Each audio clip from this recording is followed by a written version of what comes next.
মই আপোনালোকক গ্যাৰান্টি দি কৈছোঁ মোৰ নাম অখিল গগৈ মই আপোনালোকক গ্যাৰান্টি দি কৈছোঁ মই এজন লেজিসলেচাৰ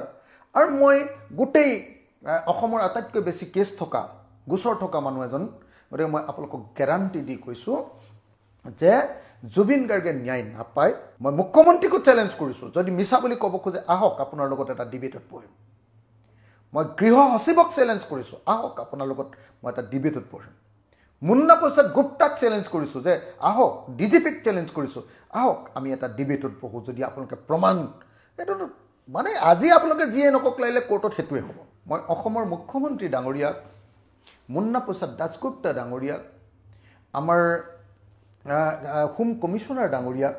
দিগন্ত বৰা ডাঙৰীয়াক আৰু আমাৰ ডিজিপি ডাঙৰীয়া তেখেতসকলক সকলোকে অনুৰোধ কৰিব খুজিছোঁ আৰু এগৰাকী ছোৱালী আছে নহয় যিগৰাকী আয়ো হয় তেওঁকো মই অনুৰোধ কৰিব খুজিছোঁ কিবা দাস আয়োগৰাকীকো মই অনুৰোধ কৰিব খুজিছোঁ যে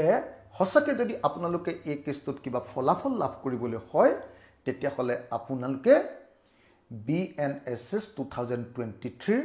সেকশন 112 জৰিয়তে লেটাৰ অফ ৰিকুৱেষ্ট বা লেটাৰ্স ৰেগুলেটৰী পঠিয়াকে আপোনালোকে তথ্য আনিব লাগিব আৰু অকল খেতুৱে নহয় আৰু বহুত কথা আছে যিবিলাক কথা মই এতিয়া বেছি দিগলীয়া নকৰো এটো হেৰি হৈ যাব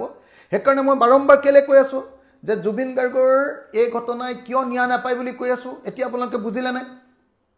কোনবাই যদি বুজি পোৱা নাই মোক প্ৰশ্ন কৰিব পাৰে মই উত্তৰ দিবলৈ প্ৰস্তুত আছো মই অসমৰ মুখ্যমন্ত্ৰীৰ লগত এই সম্পৰ্কে বিতৰ্ক কৰিবলৈ প্ৰস্তুত আছো মোৰ লগত পুৰা তথ্য প্ৰমাণ আছে মই আপোনাৰ হেডনা হেকাৰণে লগ পাব খুজিছিলো আমাৰ যেটো এসআইটি হেড মুন্না প্ৰসাদ গুপ্তাক মই লগ পাব খুজিছিলো মই ক'বলৈ যাব খুজিছিলো তেখেতক মই এপইন্টমেন্ট বিচাৰিছিলো তেখেতে আগদিনা মোৰ ফোনটো ধৰিলে আৰু পিছদিনা কলে যে মই হুডি ল'ব লাগিব মই কাইলেহে জনাব পাৰিম বুলি কলে মোক পিছদিনা ফোন কৰি তেওঁ যেতিয়া কলে তেতিয়া তেওঁ মোৰ লগত কথা পাতিব নোৱাৰিম বুলি কলে গতিকে তেওঁক মই জনাব পৰা নাই হেকাৰণে উপায় নাপায় এই মই ভিডিওটো কৰিছো আৰু এই ভিডিওটো আপোনালোকে সকলোৱে নিজৰ লগত ৰাখি দিয়ক মই আপোনালোকক গ্যাৰান্টি দি কৈছোঁ মোৰ নাম অখিল গগৈ মই আপোনালোকক গ্যাৰান্টি দি কৈছোঁ মই এজন লেজিসলেচাৰ আৰু মই গোটেই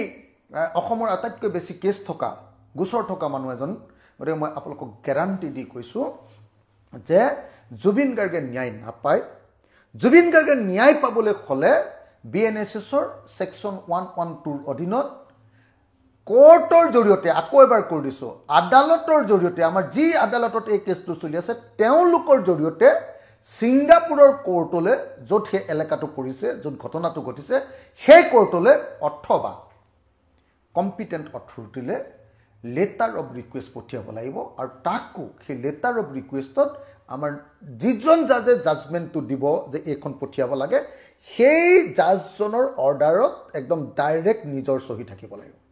এনে এসডি বুলি কয় যে কেৰানিয়ে সহি কৰি দিয়ে এখনত নহব গতিকে মই জুবিন গাৰ্গৰ পৰিয়ালক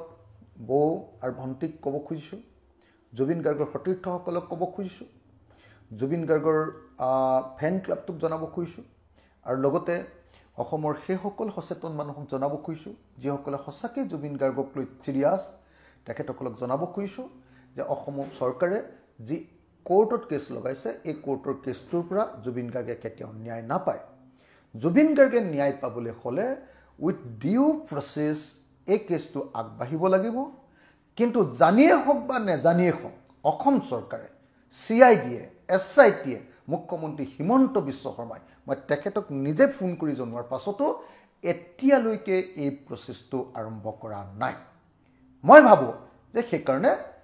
যিকোনো সময়তে যেতিয়া চাৰ্জশিট দি দিয়া হ'ব মই জানো যে চাৰ্জশিটত কি থাকিব মই সব কথা গম পাইছো খবৰ পাই আছো মানে ইনফৰমেশনস বিলাক গেদাৰ কৰি আছো যে চাৰ্জশিটত কি দিব চাৰ্জশিটত হত্যাকাণ্ড বুলিও যদি দিয়ে তাৰ পাছতো একো নহব মানুহে চাৰ্জশিটখনৰ হত্যাকাণ্ড বুলি দিয়াৰ কাৰণে বহুত ফুৰ্তি পাব এইবাৰ হত্যাকাণ্ড বুলি দিলে কিন্তু হত্যাকাণ্ড বুলি দিয়াৰ পাছতো কোনো পধ্যে তাৰ পৰা কোনো ফলাফল নাপাব কাৰণ বিদেশৰ পৰা আনিবলগীয়া আকৌ এবাৰ কৈছো এভিডেন্স আকৌ এবাৰ কৈছো ষ্টেটমেন্ট অভিযুক্ত বিলাকৰ ষ্টেটমেন্ট বিদেশৰ আৰু ডকুমেন্টস এইবিলাক আইনৰ নিয়ম অনুসৰি অনা হোৱা নাই অবৈধভাৱে অনাৰ কাৰণে হেতু কোৰ্টত ইনএডমিসিবল বুলি কৈছে এটো গ্ৰহণযোগ্য নহব আৰু এনেকুৱা ট্ৰায়াল আনফেয়াৰ ট্ৰায়াল বুলি কোৰ্টে ৰিজেক্ট কৰি দিব ধন্যবাদ জয় অসম জয় জুবিনদা মই আকৌ এবাৰ কৈছো জুবিনদাৰ ন্যায়ৰ কাৰণে মই যি যুঁজ আৰম্ভ কৰিছো ৰাইজৰ দলে যি যুঁজ আৰম্ভ কৰিছে কৃষক মুক্তি সংগ্ৰাম সমিতি আৰু ছাত্ৰ মুক্তি সংগ্ৰাম সমিতিয়ে যি যুঁজ চলাই আছে এই যুঁজ আমি এৰি নিদিও আৰু সেইকাৰণে বাৰম্বাৰ এনেকৈ জুবিন গাৰ্গক লৈ কথা কৈ আছো মই মুখ্যমন্ত্ৰীকো চ্যালেঞ্জ কৰিছো যদি মিছা বুলি ক'ব খোজে আহক আপোনাৰ লগত এটা ডিবেটত বহিম মই গৃহ সচিবক চ্যালেঞ্জ কৰিছো আহক আপোনাৰ লগত মই এটা ডিবেটত বহিম মুন্না প্ৰসাদ গুপ্তাক চ্যালেঞ্জ কৰিছো যে আহক ডিজিপিক চ্যালেঞ্জ কৰিছো আহক আমি এটা ডিবেটত বহো যদি আপোনালোকে প্ৰমাণ এটো মানে আজি আপোনালোকে যিয়ে নকক লাইলে কোৰ্টত হেতুৱে হ'ব গ্যাৰান্টি মই সব এডভোকেটৰ লগত কথা পাতি লৈছো সব কেছ ল পঢ়ি লৈছো গোটেই আইন গিখন পঢ়ি লৈছো গতিকে একদম কথাটো খাটাং আপোনালোকে এইবিলাক গণ্ডগোলীয়া কাম কৰি জুবিন গাৰ্গৰ হত্যাকাৰীয়ে হওক বা জুবিন গাৰ্গৰ মৃত্যুৰ কাৰণে জগৰীয়া মানুহবিলাকক বচাবৰ কাৰণে যি কাম কৰি আছে এই কামটো কেতিয়াও